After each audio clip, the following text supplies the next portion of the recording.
because the other way is acting up. It's a beta version, so I'm not surprised. So like I usually do, I sat down, I thought of everything we need to go over and tried to get it in an organized format to go over today. We need to talk about discussion forums, the Emden book in our calendar. I want to go over placements, your final paper in the course, and of course the symposium because that's coming up. So let's start with the discussion forums. So you might have noticed the chapter 6 and 7 forums mainly haven't been graded yet. There was a Blackboard error and they were not showing up in our grade book. The error was mine. There's a little box I was supposed to click and I didn't click it when I first set them up. Well, what I've found is I can click it now and say that they need to be graded, but it's not retroactive. So we're going to have to figure out how to go through and grade your forums. That is why the chapter 10 forum is being postponed. To give William, our GA, time to sort out the discussion forum and get those graded. And the last one will be the chapter 10. It also has some questions from the conclusion chapter.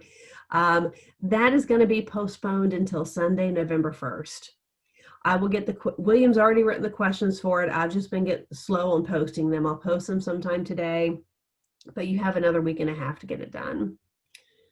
Also with the Emden book, you probably recall, and I'm missing anyone in the waiting room, or am I good? If I'm missing anyone in the waiting room, please, oh, here we go, admit, hope. If you ever see that I'm missing someone in the waiting room, please shout out and let me know. Okay, you might have recalled that back when I first did the syllabus revision, I said that once we were done with all these discussion forums, we would have a quiz on Emden. Well, I have decided to cancel it because I think you guys have done such good work with the discussion forum, really thoughtful posts. It's obvious you guys are reading the book and you're getting something from it. So I think the quiz is, what's the phrase, beating a dead horse. I just don't think it's necessary. So we're not going to have the quiz on Emden. So here's our current calendar, just so we know where we're at and what's coming up. So the quiz on Emden deleted, like I just said. For this week, we're going back to the Tileston book, that little book about what we need to know about diverse learners.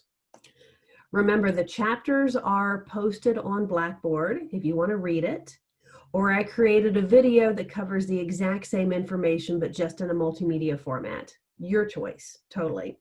But regardless, its quiz is due Sunday along with that chapter 10 discussion post. And then you can also see, although I think I'm probably covering it up there, it talks about the symposium, which we'll get to in a bit. Our next Zoom meeting is scheduled for November 18th, and that will probably be our last one. And you can also see at the very bottom, hours for your field are due Friday, December 4th. But if you need more time than that, just talk to me. There are a couple of ways I can give you more time. Anyone have any questions about our calendar or any assignments? Anyone? No? All right, I probably will get more questions in the next few sections. The second one is placements. So remember, you need a total of 25 hours.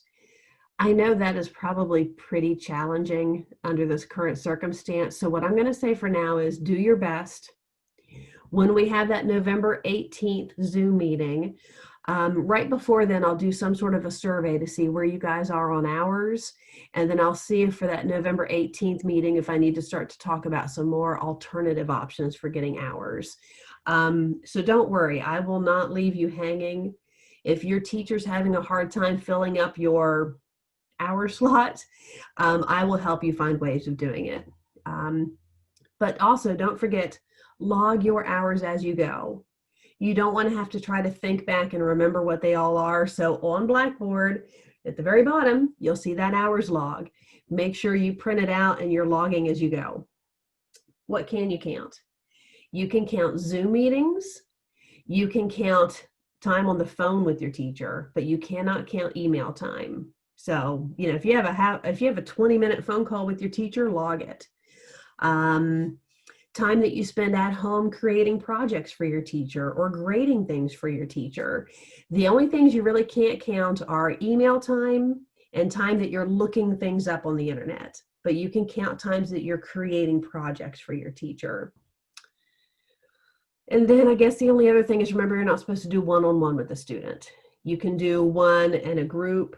The only way you can do one-on-one is if there's a third party present, like a parent in the background or a teacher, or even if you have your parent come and hang out in the background, just so that way you don't get in a he said, she said situation. So this is what the hours log looks like. You might notice now Dr. Harrison is the one who created this one. And she put a big emphasis on the fact that you shouldn't get too many asynchronous hours. I'm not going to be as big of a stickler about that because I know some of you are really strapped with what you can do. So it's okay with me if you have a good number of asynchronous hours. You need to figure out what you're capable of doing and what the teacher's willing to let you do. So I understand we're going to need to be flexible on that. Oh, also, remember, we're not allowed in the classroom at all, any school, anywhere. Let me get in. So even if you have decided to observe in your home school, in your hometown, they're still not letting you go. Believe me, I have asked. Now, I did not know about this originally because when they were having these discussions in early fall, I wasn't the teacher for this course. So they didn't include me in these discussions, which is why I first told you guys to go in the class. And then as you can see over here, they sent me an email and said, no, they're not allowed in the classroom. Now, I did want you to see that I did follow that up. And I said, thank you, but what are they supposed to do? I said, my students were freaking out. How are they supposed to get their hours in if their teachers go back to the classroom? That was when they sent me this document. I have sent this to you. I have also sent it to every single mentor teacher we have and said, here are ideas. Here are things you can do. So if your teacher's back in the classroom and you're stuck at home, here are some things you can do. They could still put you on Zoom or some sort of format and you could teach some sort of a lesson virtually to the students. If it's an elementary class, you can ask if you could be in charge of the morning meeting. They always have those morning meetings of going over the calendar and the weather and things like that. You could do read alouds for story time, but again, that's more for elementary. You'll see my second arrow. If you're middle school or high school, especially if you're math or science, maybe you could host a help hotline. And you could say, okay, every Tuesday and Thursday from 8 to 9, I'll be available for homework help. And you'll have maybe an open channel on Zoom or something like that, and you could be available. Maybe only one person joins you, but if you were available from 8 to 9, count that time. You were available, you were there, you were ready to go. And with Zoom, if you are recording it, and if you do have a one-on-one, let's say one student pops on and needs homework help, just record it. Zoom records anyway, save that recording so that way if you need evidence that, it was a perfectly fine meeting, you've got that as backup. And I love the one down at the bottom. Can they set it up so you could observe virtually? She could put the laptop on Zoom, she could point the camera at the class and you could watch her teach a lesson, him or her. There are various formats that they could use so that you could sit at home and watch certain lessons. So consider that too. Even if you're just sitting there watching the class purposefully, not just randomly, but for a specific lesson, you can count that. And then asynchronous, you can still do where you're creating stuff or grading stuff for your teacher. I love that in the document they sent us, they gave us lots of examples. If you click on any of those links, you can see examples of student work.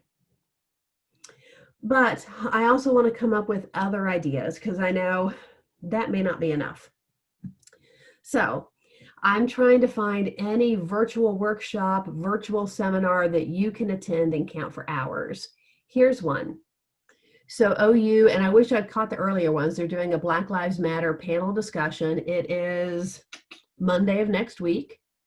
I'm going to put the link to it in the announcements for 2020. So you all know I use the announcement section for reminders. I'm going to have a new one where I'm going to post any virtual workshop I can find so you can always go there, one-stop shopping, to see is there something you can sit through and watch. So this is one, and I did email them. I said, can students attend? And they said, absolutely. Uh, Also, here's another site, and I'm going to post a link for this on Blackboard, ODE. So ODE is now having virtual meetups for educators. Most of them are public. So even though it says it's for educators, I think any of us could attend. So there's one today. If you are free this afternoon, you could log an hour and a half of 2020 time. So it is a very pertinent topic. It's looking at technology and online tips. And I will post this on Blackboard. All you go to is click on it to join. It's a Microsoft Teams meeting, and you can see what you can learn about teaching online. There are also some other ones. You'll see problem-based learning. That one would probably be helpful. They also had, I cut and pasted these last night, reading interventions, implementing skill-based health education. So if that's going to be in your area, if you're family consumer science or PE. Oh, at the bottom, reading interventions. That would apply to a lot of you all, especially those of you in special education. So I'll be posting those, and what you would do is attend the meeting. It's virtual. It occurs at a certain time. Sit through the meeting. Sometime during the meeting, take a screenshot that shows the meeting and it shows your name somewhere, and here's where you upload it. So I have a generic link now called Screenshot of Virtual Meeting. You can upload as many as you want. You know, a lot of times you can only post one time. I have multiple unlimited attempts. You can post as many times as you want and just upload a screenshot.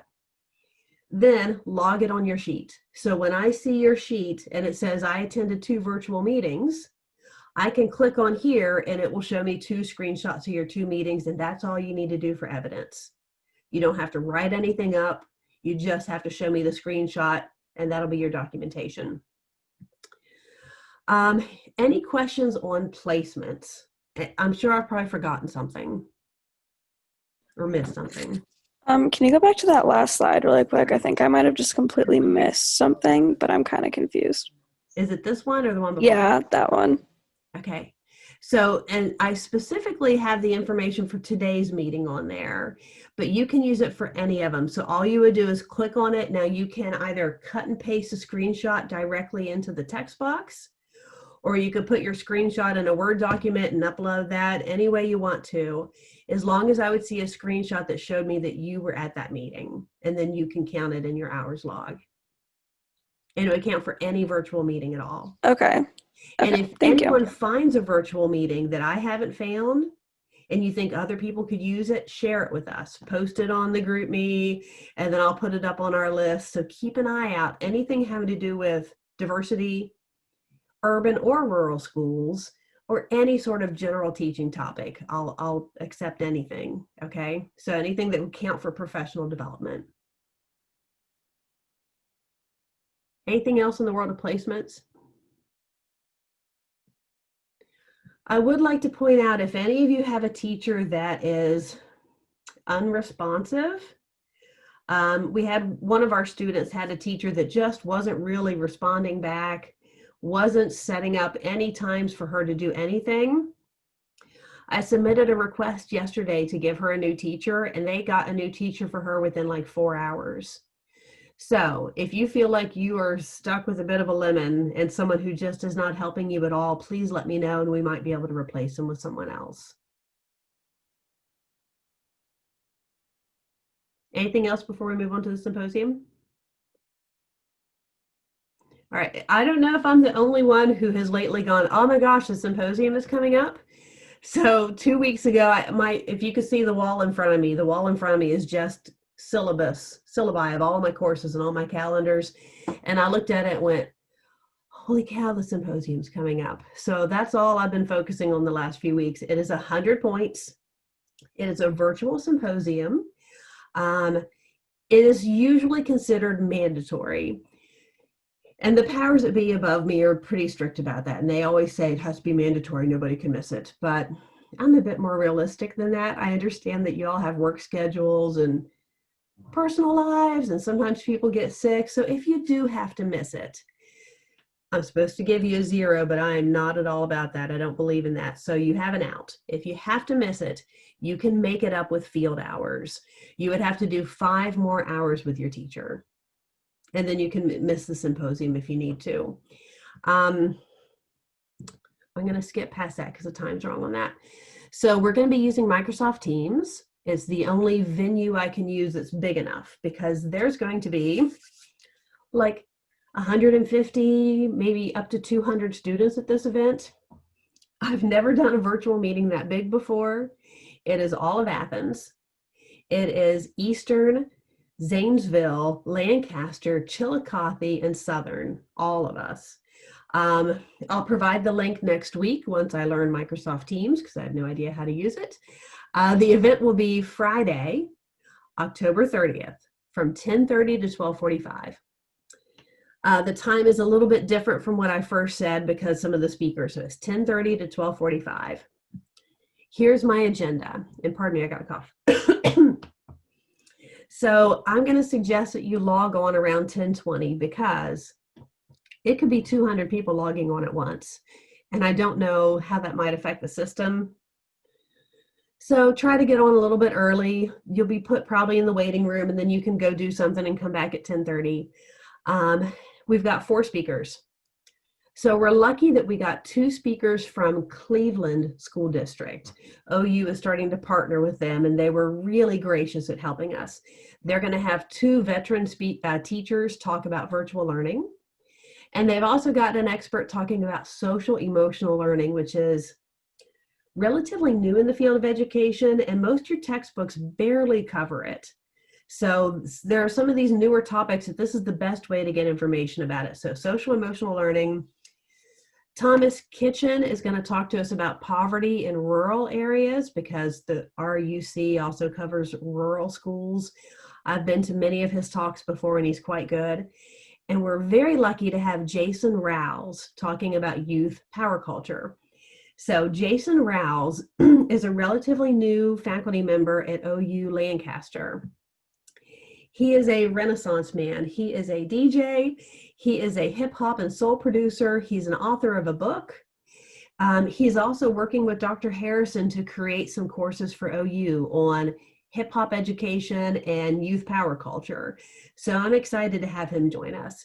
I had to rearrange the schedule to meet his schedule because he has 5 Zoom meetings he's doing that day. So he's going to be squeezing us in between all of those. We will be taking attendance. Oh, speaking of which, I need to take attendance at this meeting. So sometime between now and the end of the meeting, leave some sort of a comment. You know how you can see the comment box? And whenever we kick out of this PowerPoint, I'll pull it up so we can all see the comment box.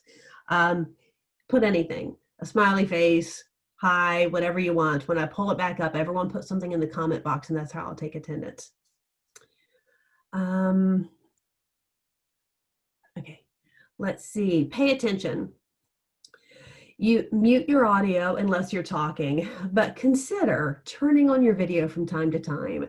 I just read an interesting study that talked about when teachers talk to a screen without faces, that it has actually been shown to lead to depression. I know that sounds odd, but because they feel isolated and like nobody's listening to them. And I have to say, like, I love it that I can look at the screen and see your face. Like I can see Chloe chilling out. I can see Madigan. I love seeing everybody. So turn on your video from time to time, but it's okay if you want to turn it off and take a break, but come in from time to time. Each speaker is going to save about 5 minutes for questions.